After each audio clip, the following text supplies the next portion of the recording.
Many of you remember when Bibles were like this in homes and in churches. Every church had a Bible like this. Every Christian family had a Bible like this, and they put their family genealogy, the weddings, and baptisms and burials. It was all put inside the Bible, and you passed it down generation to generation. This particular Bible was published in 1905.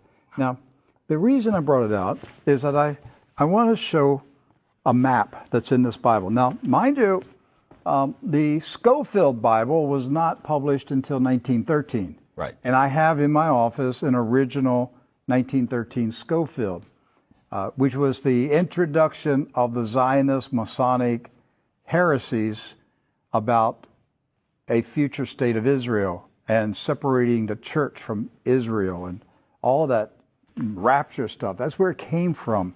It was a Masonic Zionist heresy that was introduced into the American churches in 1913. This is a 1905 Bible. Pre-Scofield. Pre-Scofield, with no Scofield notes in it. So, you open it up, and this is on page 13. I mean, this thing's big. I want to show you. Here is a map of the Holy Land. And it says, what? Oh, Palestine of the Holy Land. They misspelled Israel. No. Palestine. Palestine. Huh. And all these Christian Zionists that tell me, Rick, there's never been a Palestine. All right, so here's a still. There it is. Let's zoom in and show you here. Yeah. So, yeah, you hear these people like John Hagee, there's never been a Palestine. Well, look at this Bible map from 1905. And most Bibles, yes, from then had a map of Palestine. And Palestine is in the Bible itself, in the Old Testament.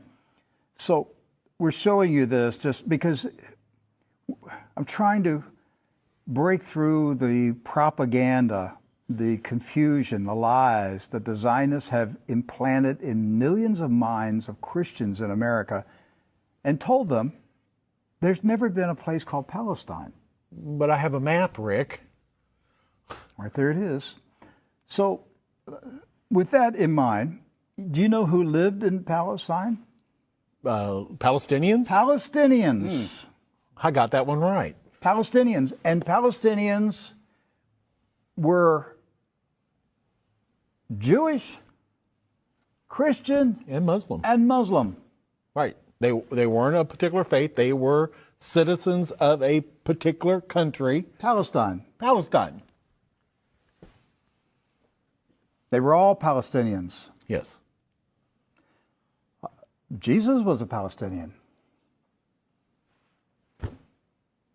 Look at this. Okay? So Israel has never meant a political country. It's always meant the people of God. Yes. The called out ecclesia, the people of God. That's what Israel means. It's not a political country.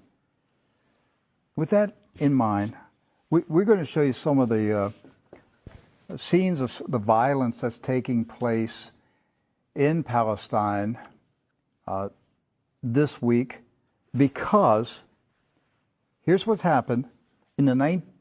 Following the 1917 Jewish Bolshevik Revolution in Russia, where the Jewish Bolsheviks went in and slaughtered the Romanov families in a satanic ritual, imposed communism on Russia, killed hundreds of thousands, literally millions of Christians, hundreds of thousands of Christian Orthodox pastors, and burned their churches, and just a horrible attack on the Russian church in 1917 and afterwards. Then they began to infiltrate Palestine in the 1920s and the 30s. In the 1930s, there was a congressman in Texas, Lyndon B. Johnson, and he was smuggling guns and rockets and grenades from Texas to Palestine, putting them in the hands of the Jewish communist terrorists that were infiltrating Palestine. There was no Israel, no state of Israel. It was Palestine. And they crow about that. That's not a conspiracy theory. That's right from the Lyndon B. Johnson Library. The crates were marked Texas grapefruits. The grenades, they were shipped as Texas grapefruits. The same grapefruits that blew up the King David Hotel. Right. So the 1920s, the 30s, and into the 40s, the European Ashkenazis invaded Palestine, infiltrated. The Arabs, Christian, Muslim, and Jewish, all Palestinians, were alarmed by the arrival of the communist Ashkenazis from Europe.